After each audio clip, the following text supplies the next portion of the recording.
Hello, everyone. This is Tia Jones, the, Tia Jones, and I'm back with another video. And this is part four of my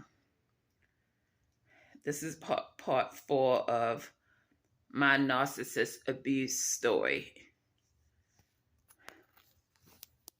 It's part four, and please like, subscribe, and share my videos. And please share my videos and leave a comment and donate to my Cash App, please. My Cash App hashtag is $MAW1234Y. Okay, yes, this is part four, and a little more detail on the story. Well,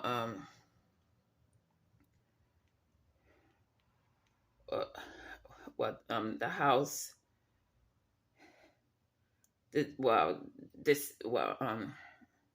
First of all, this dude basically used me to get out of his mother's house.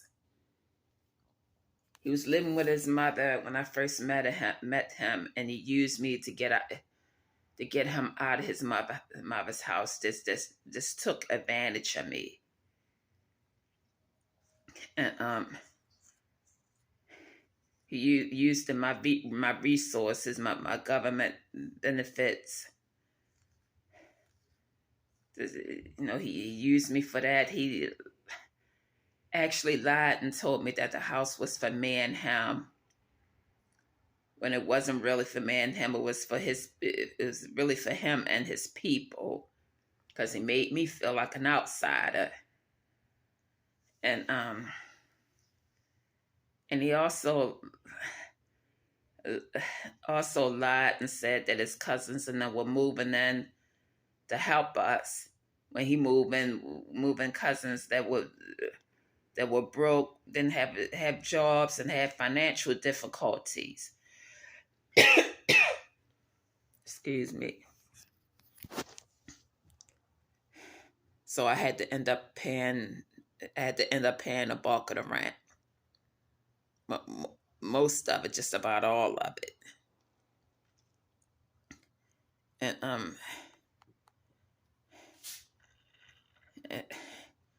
And I felt as though that I was taken advantage of, and right after I helped him with the money, he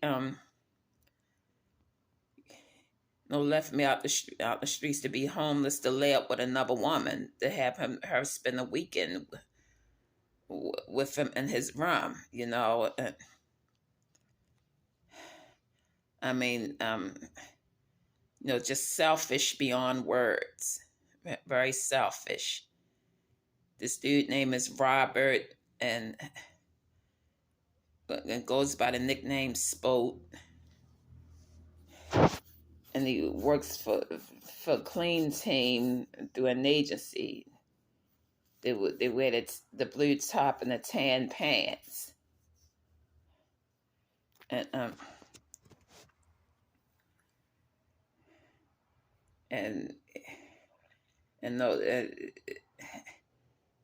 It's just his cousins and them benefited off of taking advantage of me. When he moved them in there, he was basically recruiting enablers, because they benefited off of him using me and taking advantage of me. They got to move in basically for free, or for hardly nothing.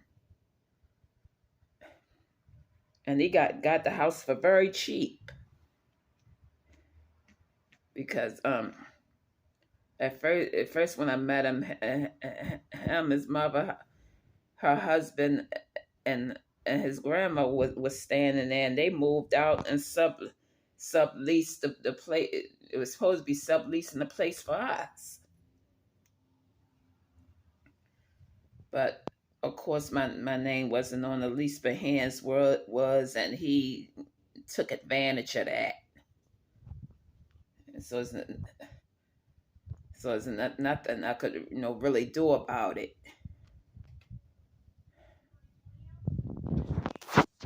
because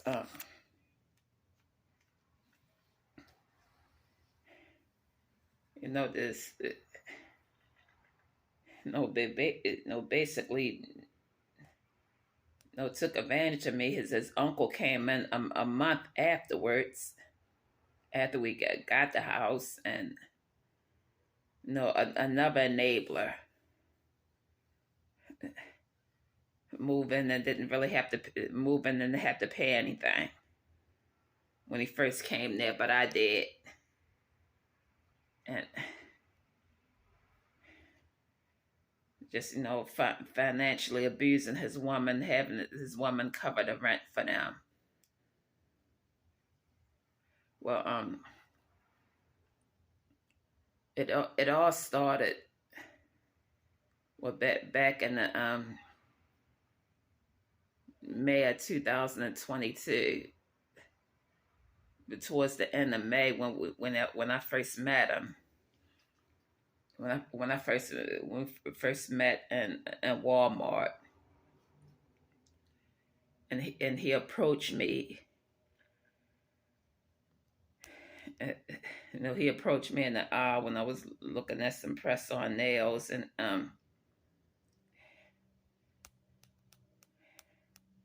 and well, and another thing I forgot to mention in the beginning of this video. When you first got the house, he just told me, just fed me a dream,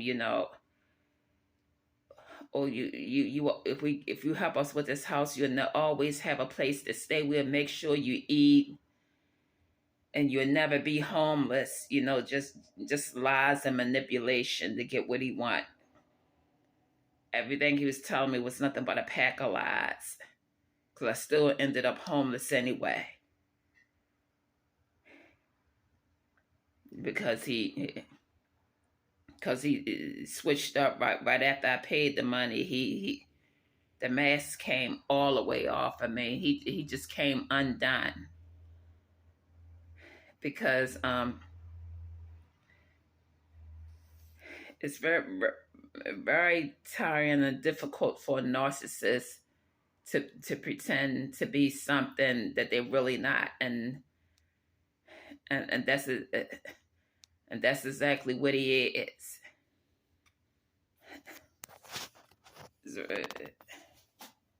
It's very difficult. They're going to expose themselves sooner or later.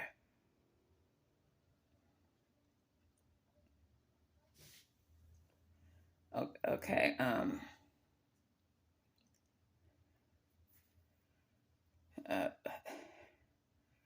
Okay. Well. Okay. Let me get into the story. We met in Family Dollar, and he this like towards May 2022, he came over to me and approached me, and he said, hey, and he called me beautiful, and he asked for my phone number. It was, hey, beautiful, asked me for my phone number, and I gave it to him. And so we switched numbers.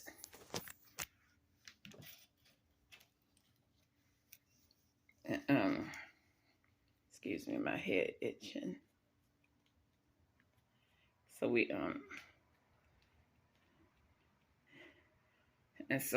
switched numbers, and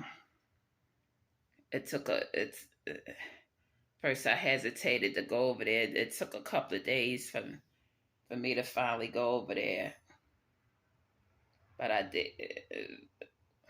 Well, I hesitated to go over his house because he was asking me to come over there, and I went over there like a couple of days later, and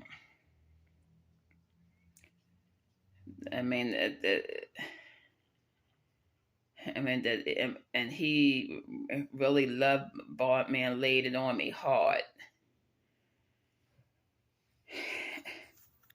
And I'm talking like 2 or 3 rounds. This dude really, was kissing all over me, all on my lips, my neck, and just, uh, um, um, uh, when they love bomb you, love bombing is a way for them to, it's really a way for you to miss the red flags. They grooming you for future abuse, and they get what they want from you. Because this dude really laid it on thick, and they went 2 or 3 rounds, having sex, and and um and then and then we went to sleep, and he cuddled up against me, and I left the next day, and then later on that day he texted me and asked me for cash app him $10. This when I was sleeping in my car, and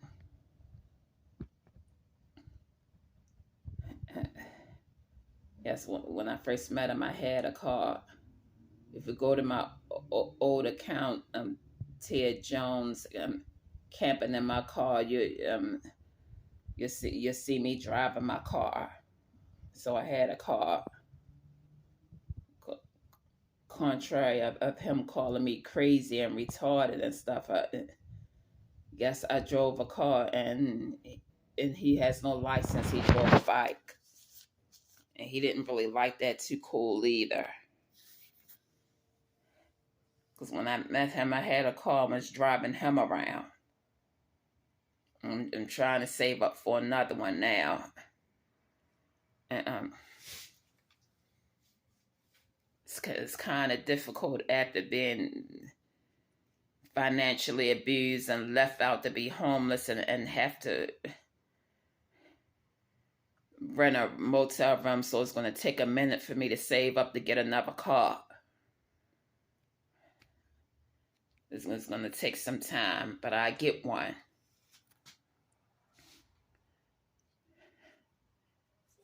Oh, well, I will have one soon. Hopefully by next month. Hopefully.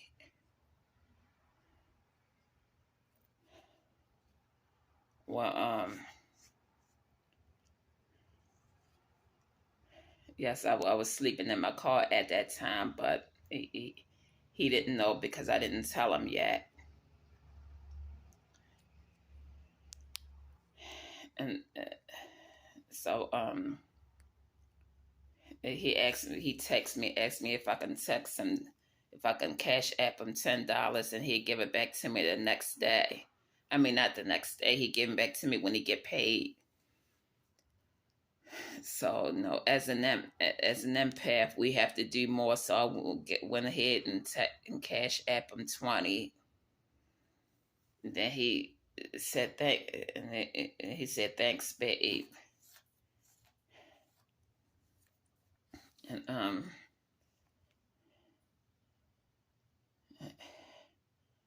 And I went over his house again, and then we had sex, and he requested more money on my cash app, and I didn't request another 20, and I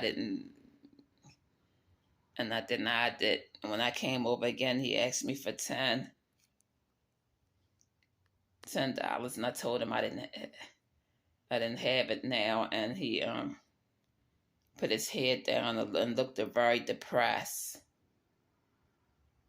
And I felt sorry for him, and I said, well, I told him I have it later, and I gave it to him later.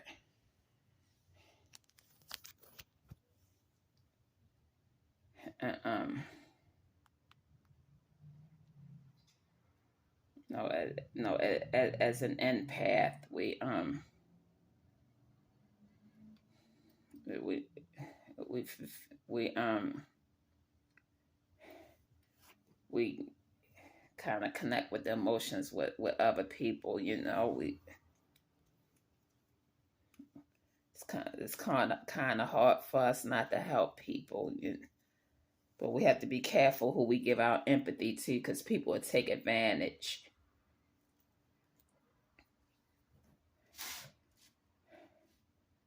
And then I was coming over there from end of May, June, July, June, July, August, September, and I lost my car in September. But before then, every time I kept coming over there, he would ask me for money and bring him smokes, and then he would sometimes the mask would slip. He would become evil with me or act like he didn't want to let me in there in the room. And then he would, break crime with kindness and have sex. And then we would have sex again.